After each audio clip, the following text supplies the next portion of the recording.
So now I would love to invite up Nathan George for our testimony project, where we get to hear some of the amazing stories that God is doing here.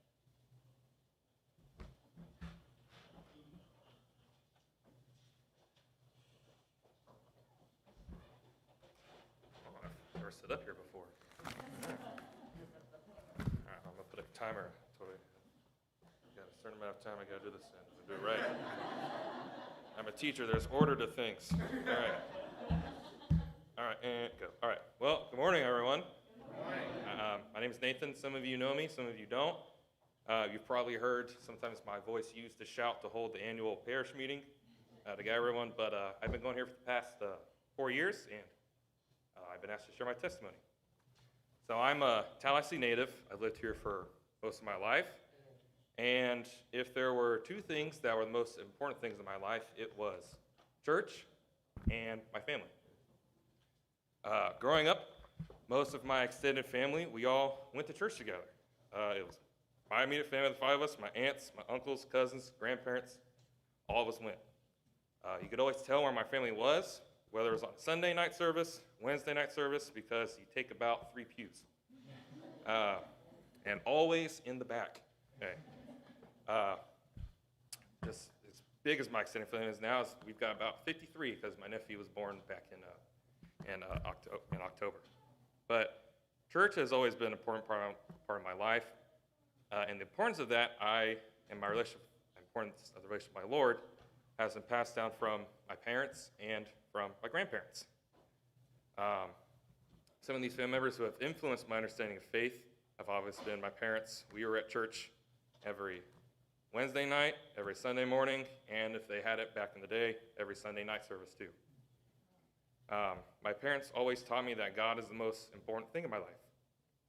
My father is kind of the silent type until you can crack his shell a bit, but he has been a living example of what it means to sacrifice so much for one's family and what it means to be a leader for one's children.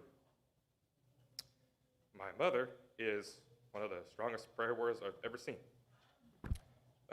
Every day, she sends me a good morning text saying, "I love you, and I'm praying for you." And I know that she is. Whenever something happens to a close friend, family member, or someone who we all care about, you knew that mom was going to grab you from whatever you're doing, and it's time to pray. I also have to give credit to my grandparents, who instilled those values into my parents, and has always been praying and discipling for every single one of us, and who we look to in times of hardship or time in seeking of wisdom. Keeping with that, my brother is a pastor. He's a youth pastor in town, and I have like a jillion cousins in South and Central Florida who are all in ministry. So it's always been part of our life, and always been part of God's kingdom. But even when family is hard, as we all know that family is not easy, God is always there. Whether it was times when I've been bullied at elementary or middle school, or when we have lost family due to illness, tragedy, and one of those stories is my cousin Pam. So when I was about 7, 8, my cousin Pam, or really my mom's cousin, but in Southern families when everyone's your cousin, right? And if they're just as old as your parents, they're your aunt and uncle, but not really your aunt and uncle, Okay. So Pam was someone who I got to see almost every day for I think like 2 years. She worked at the small Christian private school I attended from kindergarten to 2nd grade. And I got to see her and hug her every day. Well, my cousin Pam eventually got diagnosed with serious breast cancer, and she passed away. It devastated our family because Pam was one of the kindest and sweetest human beings I knew. And it was hard. I missed her hugs. I still miss her hugs. But I know one day I will get to hug her again. And God got us through that, through other losses, like even when we lost her mother, Mike and Jean. Another moment of struggle was when we had to leave the church. I grew up for 12 years. I was starting in there from 6 to 8, and church was basically my second home. And we had to leave it because it changed and it wasn't what was best for us. And so finding a new church for, at the time, all 45 members of my family was really hard. We all had kind of different opinions on what we wanted a bit. you know, my cousins, there's a big age gap in us. They got kids. I'm actually a lot closer in age to my cousins' kids than to my actual first cousins. It was also hard because it was when I started college too. And so it was a hard point of a lot of transitions for me.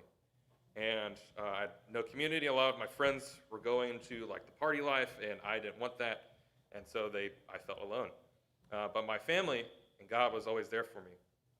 And this is also a time when I started learning that family is more than just the people who I'm related to. It includes my brothers and sisters in the kingdom of God. When I started college at TCC, I had no community to be part of with people my age. Till one day, this fellow nerd of mine named Daniel in my history class invited me to this weird group called InterVarsity, and which changed my life forever. I got to meet some fellow nerds and some also semi-athletes. Our favorite joke was, do you sports? Yes, I sports. But it was so amazing to see other people my age who wanted to grow in faith and bring others into God's flock. I eventually got a small group leader, then a coach, and almost went into full-time campus ministry till the Lord called me to be a teacher. And it's always been my heart to help young people, whether they're in college age or like my middle schoolers, to grow in their faith and as human beings. It's kind of funny. I'm named after my mom's Uncle Nathan, who passed away before I was born. And funny enough, he was a history teacher, like me, was involved in ministry like me, and he eventually became a millionaire. I'm waiting on that third part. But God has been my rock and my rescuer through all these things. And sometimes it took friends and family to speak into my life to help me to find the light of God, even when I had shut my eyes and my heart to it. Most recently, this past fall, I had entered a deep state of depression and anxiety. Every day was like a panic attack before work, and it was devastating. It was so bad, all my friends, family, coworkers, even some of my bosses could tell I wasn't the same person anymore. Luckily, as always, my mother kept sending those good morning texts. And during this state of depression and anxiety, my family would pray for me every day so I could be healed from that affliction. And through the power of prayer, it worked, even though I didn't think it would. So, church, I just want to say that y'all remind me a lot of my family. I see everyone who cares for each other, everyone who's wanting to help each other, and it's because you all see each other as brothers and sisters of Christ, and that's something really special. So since we're all family, I just want to say as my final words, it's my turn to watch the TV, or I'm telling Dad.